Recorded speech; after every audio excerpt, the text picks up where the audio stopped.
Hello, welcome to Locked on Sharks, the premier hockey podcast of your favorite team in the Bay Area. We are back with another draft profile. This time, one Adam Fantilli, and why, if you don't get Bedard, getting Fantilli isn't too bad. So we're going to break down Fantilli's game, where he would fit on the Sharks in their prospect pool, kind of the timeline for Fantilli to be an NHL player. So all that and more on today's episode of Locked on Sharks. You're Locked on Sharks, your daily podcast on the San Jose Sharks.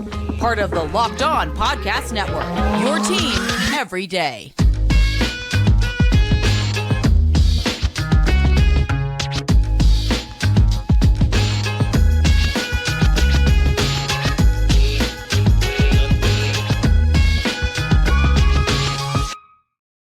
I'm your host, JD Young, contributor at Fear the Fin and San Jose Hockey Now. I want to thank you for making Locked on Sharks your first listen. We're free and available wherever you get podcasts. And of course, you can watch this on YouTube as well.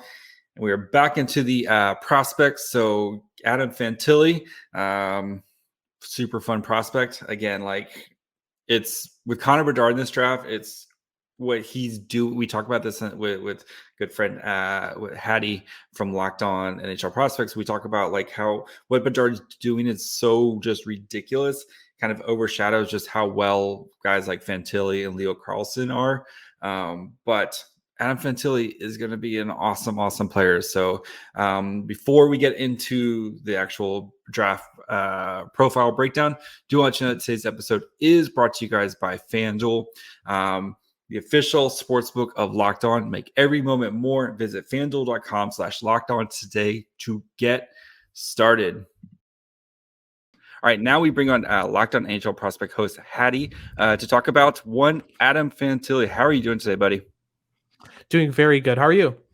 Hanging in there. It's been one of those weeks, I think, for everybody this week. So we're going to bring you on, talk to you about one of the most intriguing consolation prizes I think there possibly is in any NHL draft, and that is one Adam Fantilli, the forward out of Michigan. Want to start by kind of first getting people to know Mr. Fantilli.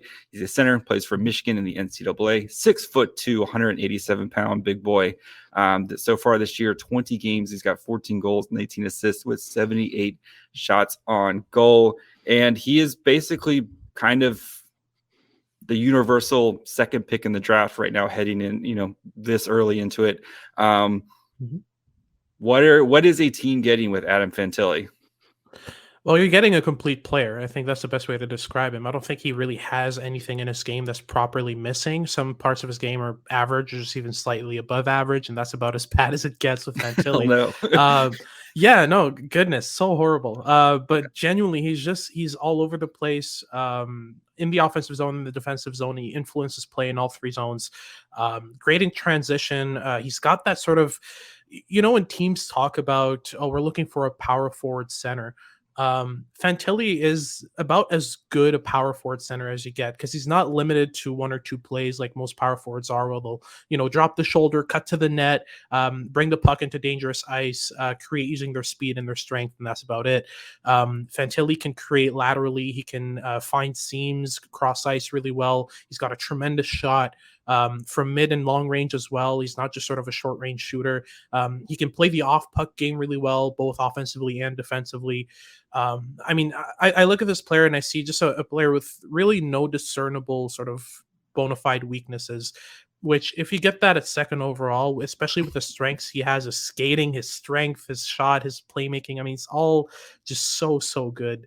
I don't think there's a better second overall pick in recent memory other than maybe Jack Eichel, which is a long ways ago in 2015. So, yeah. That's kind of what the big comparison, right, is, Fantilli to Eichel, probably the best college players since, Eichel. Most drafts, if you didn't have a Connor Bedard, who is considered to be a generational talent, Fantilli's going number one in, 9 out of 10 drafts, right? Yep, absolutely. I mean, I think you could go as far back as Shaq Hughes, and that would be the only player I would say that would go above him in an NHL draft. So in the last couple of years, I think he outranks all of the first overall picks that were there, and it's crazy. This year, there's probably 4 or 5 guys that I would say would have been first overall picks last year, for example.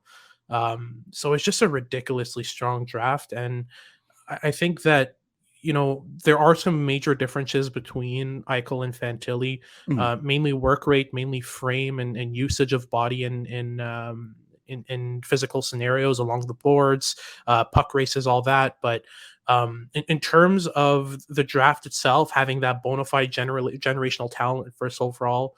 Named Connor, and then an NCAA powerhouse at second overall. It's very similar to 2015.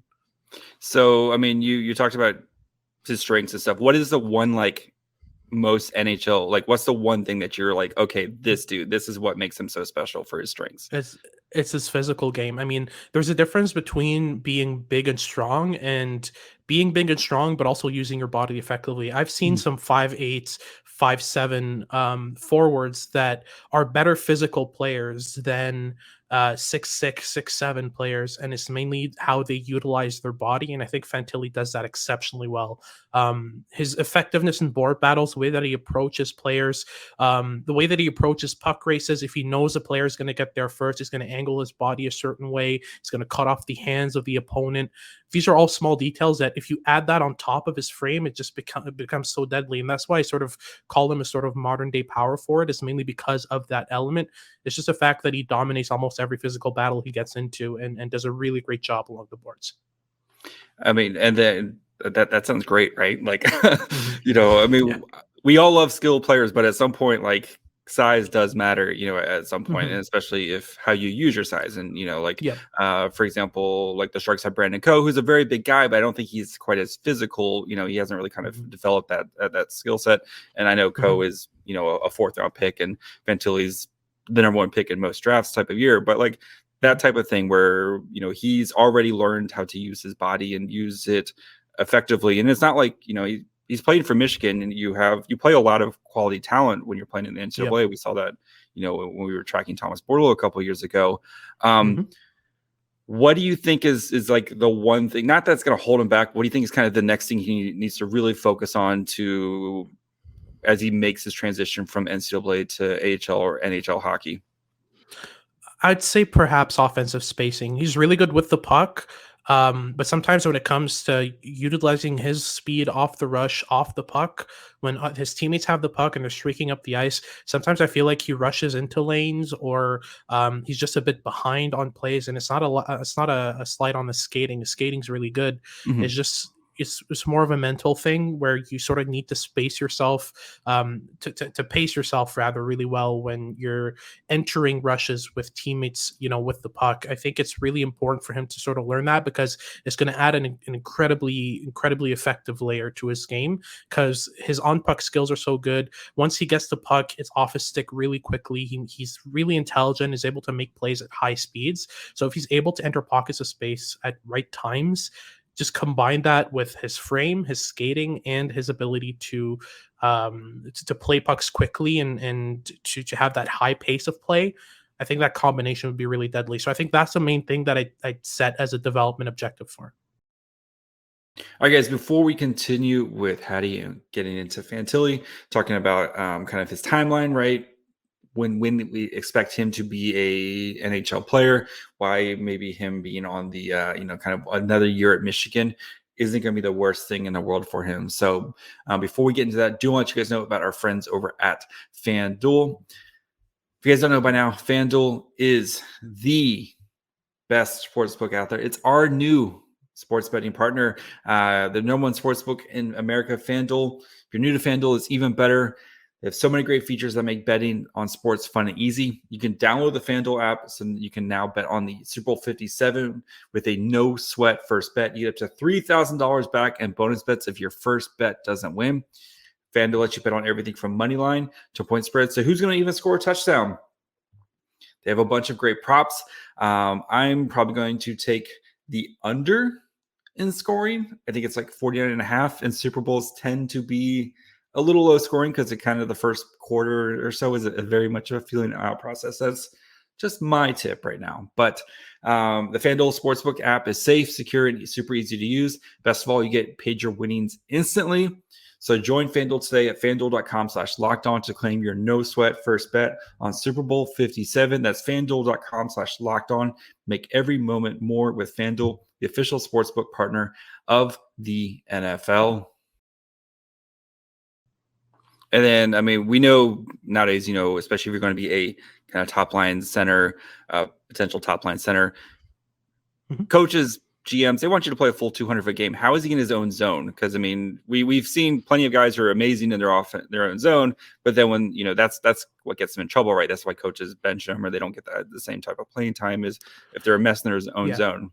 Fantilli, he's above average in that element. I wouldn't say he's, necessarily, I wouldn't call it a bona fide strength or something that he's elite at, but I think it's something that he's already above average at. And it's something that usually develops with time. I think that the time that he's spending right now in the Big Ten, facing the teams that he's facing, the mature, intelligent defenses that he's facing is sort of helping him develop that.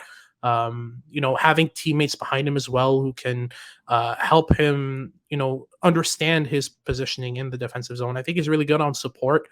When his defensemen have the puck, he offers low support, especially when they're pressured, when there's a hard forecheck on them. He's always sort of around or below the dots, trying to offer a passing link to them and a sort of outlet for pressure. So that's something he does really well. But off the puck, his stick positioning is pretty good in the defensive zone. He understands his assignments. He does tend to lag on switches sometimes. Sometimes he'll take a bit of a while to understand, I need to go from this man to this man.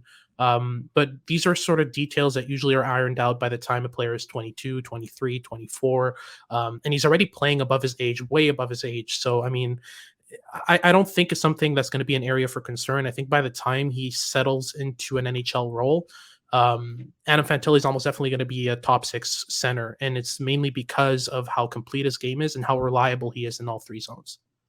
I mean, that's the defense is usually the thing that kind of takes the longest to develop, right? And that's usually just a repetition thing and getting practice and doing it, and especially as you play or different competition, a lot of these guys they've been the best player on the ice ever since they've touched the ice, and then it's like, okay, once you start to learn okay, I gotta I can't just be the best player on the ice. I actually have to learn how to play defense and stuff. I think, Tony Ferrari was very excited about his potential.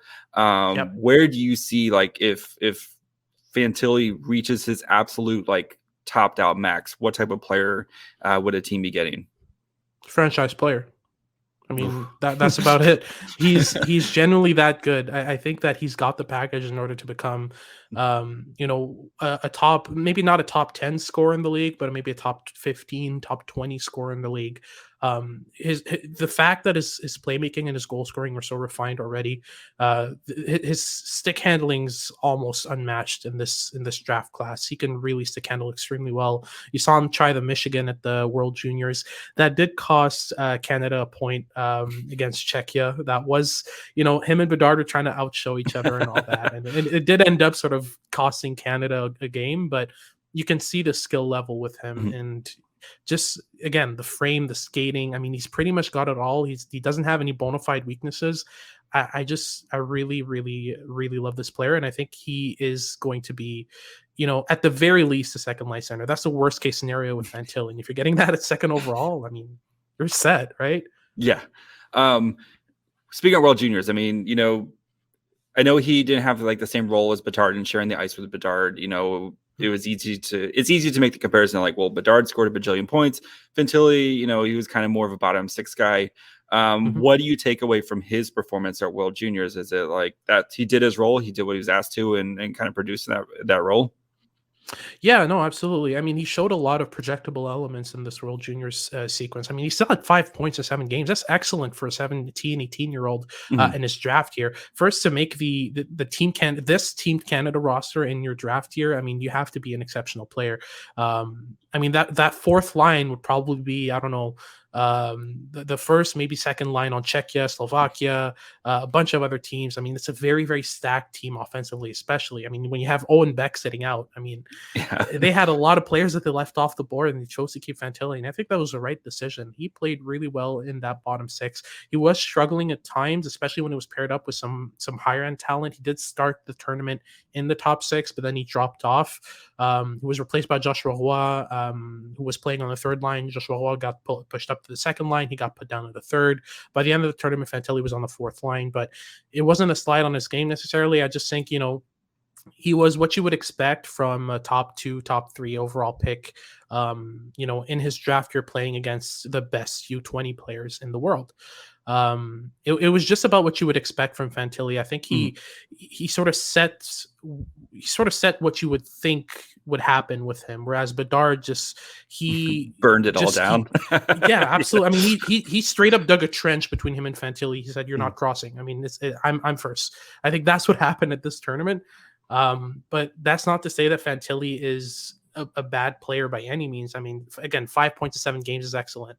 When you're that young, playing in a tournament that prestigious, I don't think it's a slight on him. He played really well. Yeah, I mean, that's why Connor Bedard's a generational talent that we only see once every, first time since Connor McDavid was in the draft. Yeah, Bedard's pretty good. Yeah, no, absolutely. It's crazy though. I mean, we used to call them generational talents because they'd show up once every 20 years. Now they're showing. I mean, the gap between Crosby and Bedard and McDavid was 11 years, and now 8 years later we've got Connor Bedard. We also had Austin Matthews, who honestly is sort of starting to look like a generational talent. It's just the talent's getting better and better. We've got Jack Hughes, who's just burning things down now. Like, I feel like hockey's good. Yeah, hockey's getting more skillful and more skillful, and it's so good for the game. Yes. All right. So if the Sharks are lucky enough to get into the second spot, where does Fantilli fit into the prospect pipeline? I assume he would be the best player in the pipeline. Where does he kind of fit with your Eklunds, your Bordelots, your Robins, all those type of guys?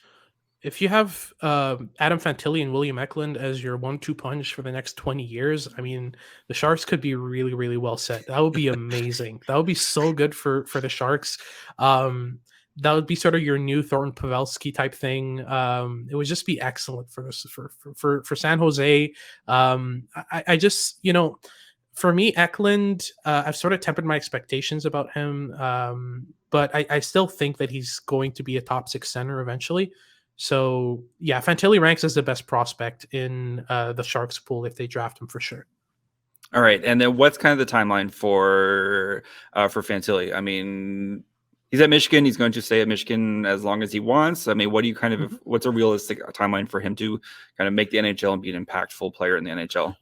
He could honestly jump in right away, but I think the right plan would be sort of the Quinn Hughes route, where the team needs him definitely, and he could play right away, but you might as well send him back for another year, just have him sort of burn down the house and have some fun, learn a couple things, and then come in when he's truly 100% ready, because there's still sort of a buffer zone with Fantilli. There's still some things, like I mentioned, his offensive spacing sometimes, some stuff like that he could still develop. And I think that if you place him in a chair in San Jose, where he's playing on a struggling team that perhaps doesn't make the playoffs, I think what's good for his development is learning how to win. And Michigan with him next year is going to be absolutely scary. I mean, their lineup is already terrifying. So they'll have Gavin Brindley back, a couple other guys back. I think it's going to be good for him to just stay maybe one more year. But I wouldn't be against seeing him in the NHL next year. He definitely could make it. Yeah, I mean, I think with a guy like that, you let him play out as Michigan. Almost like what we saw with Matty Beniers, right? You let him play out. Yeah. And then, all right, come play the last, 10 games or with us. Who cares about that 1 year ELC type of thing? And then look at Matty Beniers right now. He is been amazing player for the Kraken this year. Yeah, and he developed something that was really important in his game, which was his physical game. It was something that he needed to sort of improve in some sense, because he was extremely good defensively, extremely tenacious. That's the thing I liked the most about Beniers in his draft year, was how tenacious he was. That didn't go anywhere, but he added on top of that the ability to win physical battles. He added some weight, really improved his mechanics in board battles and all that. and when he came to the NHL, he was ready for those scenarios. He didn't have to learn on the fly. It was something that he already had in his sort of tool bag. So I think that it could be the same sort of scenario for Fantilli for sure. All right, before we finish up with Hadi, we talk about kind of some of the some other draft stuff, right? And then, of course, the blood questions of where will Fantilli go and who's the best non-Cutter Bedard prospect in this draft class 5 years from now. Do want to let you guys know about our friends over at Athletic Greens. Right now, new year, new me. You want to maybe take care of your immune system, get more energy, want some better gut health, but you don't like taking a bunch of pills and vitamins. Athletic Greens has got you covered. One scoop of the delicious AG1, you're absorbing 75 high-quality vitamins, minerals, whole foods source superfoods, probiotics, and adaptogens to get your day started right. And they're great for people if you have different diets. If you're paleo, keto, vegan, dairy-free, gluten-free. My wife, gluten-free, and it's really, really helped her get her kind of stomach on track. So they have over 7,000 five-star reviews recommended by professional athletes, and they're going to make it super easy for you right now. Visit athleticgreens.com/NHL Network. You get 1 year supply of immune-supporting vitamin D and 5 free travel packs with your first purchase. Again, just visit athleticgreens.com/NHL Network to take ownership over your health and pick up the ultimate daily nutritional insurance. All right, let's talk some bigger draft stuff here. So we know Bedard, Fantilli, probably Leo Carlsson number 3. That it's not as much as who's going; it's going to be who's getting those picks heading into the lottery. Who some guys that might sneak into the top 5 that you're kind of keeping an eye on? So right now, the way I've got my top 6 going is got my first tier Connor Bedard, my second tier Adam Fantilli, and then from 3 to 6, it's one tier. I've got Michkov at 3rd, Carlson at 4th, Zach Benson at 5th, and Andrew Crystal at 6th. So those are the 4 guys that I think you could kind of mismatch and throw in any order, and I'd be okay with it. They're pretty similar in terms of upside. I think that Carlson is a safer bet. I think that he is more likely to be a full-time top 6 NHL forward, especially at center. With the size that he has, is going to be very, very sort of coveted by teams. So I think he goes 3rd. I think Michkov is going to go 4th. I don't think he's going to slip too much because that level of talent, especially with what he's showing right now since he was traded to HK Sochi, he's playing with a different team now in the KHL and just tearing it up pretty much. I've been impressed with him. He does have some lackings that are going to turn some teams off. It's beyond just a Russian factor and him being signed until 2026 and all that stuff. He shoots from everywhere, and it's to a fault. Like genuinely, the amount of shots he's taken from the left corner, like literally trying to bank it off the goalie's head and in. I mean, I like a shot. It's a really, really good shot, but it's not that great, man. Like make a pass, skate into open ice, but still, he might end up being the best goal scorer of this tournament. That's just of this draft, and that's saying something given who's going first overall, right? Then you got Zach Benson, who for me is the two-way center in this draft. I think he is the most defensively intelligent player, just the most intelligent player overall in this draft. He understands, spacing, the things that I was talking with Fantilli that can sometimes be lacking. He displays them night in, night out. Understands the ice really well. The way he always passes with a purpose. He passes because he knows he's going to get the puck back 3, 4, 5 passes later, and it's going to be in the slot open with a shot opportunity. Then you add to that Andrew Crystal, who's 6th right now for me, and you've got a player who might just be the best stick handler in this draft, and it's an incredibly, incredibly good playmaker. His skating needs some work, but honestly, he is just electrifying with the puck, and that level of talent, if you can get that at 6th overall, he probably goes 1st overall last year. So that's saying something. Yeah. I mean, that's not an opinion that's shared. I know he's outside of the top 10, outside of the top 15 on a lot of rankings. I don't get it. I really see it with Crystal. So yeah, he's my 6th overall pick. Then you got a kind of mismatch of guys from 7 to 12, but that's too many people at this point. So yeah. I mean, for the Sharks, we're kind of right now, I think they're sitting 5th in the Tankathon rankings, and as we get closer to the draft, we'll kind of hone in some more. But just trying to cover all the bases right now. So, which maybe kind of middle of the round guys are kind of you're keeping an eye on as the season kind of closes out, might start to kind of jump up some rankings here. I think Jaden Perron is going to be a top 15 pick by the end of this year. I've seen him outside the first round. I've seen him in the 20s. He's 13th on my board, and yeah, he's right about where I would put him. I think that's where he ends up at the end of the day. He is incredibly skilled, really good with his body. He's 5'8", 157 pounds, but he battles harder and better than most taller forwards. I mean, you compare him to Daniil Boot, who I have outside of my top 50, but I've seen in many top 20s. Um, Daniil Boot, he's 6'5", 200 something pounds. He's a really, really good shooter, but he just gets out-muscled by 5'9", 5'10" defensemen in the MHL really easily. So you compare that to Jaden Perron, who's consistently winning his battles in the USHL, which, yes, isn't necessarily the highest level of competition, but it's higher level of competition than the Russian Junior League. He's facing bigger, stronger defensemen and is doing really, really well against them. On top of that, great stick handler, amazing shooter. Great playmaking. He's got that sort of that hydra that I call the playmaking, shooting, and stick handling. He's got that nailed down. That's one guy. I think Axel Sandin Pellikka, who's my 10th overall pick, really showcased what he could do at the World Junior Championship. He had 1 point in 7 games. He only got a secondary assist in the final game against USA, but it was really his play that impressed me beyond the points. He was all over the place. He was trusted with many scenarios for Sweden and did a really, really good job with the ice he had. He's a breakout machine. I don't think I've seen him miss really on the breakout. He's really good in that scenario. I mean, there's so many good options if you're looking. I mean, it depends what you're looking for, because a lot of these players are pretty much tied in my eyes in terms of their upside. So Perron's mainly sort of a right wing center type thing. So Pellikka's a right-handed defenseman. You just got rid of Ryan Merkley. So if you're looking to replace him, you've got Axel Sandin Pellikka just sitting right there. I think that's a good option. Yeah, I mean, I have a feeling that, I mean, Sharks are going to pick. Of course, they're going to pick whatever the best player is in the first overall pick. Whatever their second pick, if it's either a late round first pick or their the first pick of the second round pick, I think they're going defenseman. They need to replenish that that pipeline of defense, which has not really kind of panned out a lot of high end talent recently. Yeah. So I'm like, if I could bet as much money as I could, I would be betting that they pick a defenseman as soon as they possibly can. So especially because there's not like a clear cut defenseman in the top 10 right now. So I'll tell you what, I think David Reinbacher would be a great fit for San Jose. He's playing in the Swiss National League right now, which is a league that is really, really difficult. Honestly, you look at the guys that play there, and it's a lot of former NHLers. The other day, he outraced Alex Formenton to a puck, made a play, cut to the net, got a shot. I mean, he's a right-handed defenseman, 6'2", 187 pounds. He's burning the Swiss National League right now at 18 years of age. He really impressed me at the World Juniors as well. He's another really, really good breakout facilitator. I don't think he really misses on the breakout either.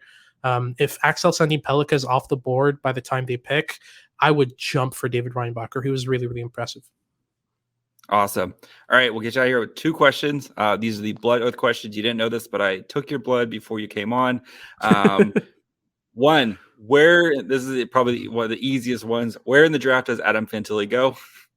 Second, no doubt about it. Yeah, that's pretty easy. I know the top 3. It feels pretty much locked in. 5 years from now, I'm still doing this podcast for some reason. And then, who is the best player not named Connor Bedard that comes out of the draft? Good one. I think at the end of the day, it will be Adam Fantilli, but don't sleep on Matvei Michkov. If he's in the NHL 5 years from now, and he's developed the way I think that he can develop, you might be looking at the best goal scorer out of this draft. So I think it's a tie between Fantilli and Michkov. All right. Hadi, you've said it all. Where can the people find you? Well, you can find me at Locked On NHL Prospects. You can just look that up either on Spotify, YouTube, anything like that. Taking a short break right now, just working some stuff out. We'll have some news for you later this month or earlier next month. We're also at LO_NHL Prospects on Twitter. You can find me personally on Twitter as well at Hadi K_scouting. And you can find me on YouTube. I've got my channel as well. If you look up my full name, you'll find it pretty quickly. All right. Thanks, buddy. No problem. Have a good one. All right, guys, I hope you enjoyed this draft profile. So I'm going to try it right now, do one of these a week throughout the season. And then as we get kind of into the off season, we'll start cranking them up. The goal is to focus on kind of top 15 guys. And then if the Sharks get another first round pick, if not, kind of end of the first round, beginning of the second round guys. That way we can have some nice draft profiles. Try to have our bases covered for you guys this year. If the Sharks in the top 5, I don't expect them to trade down.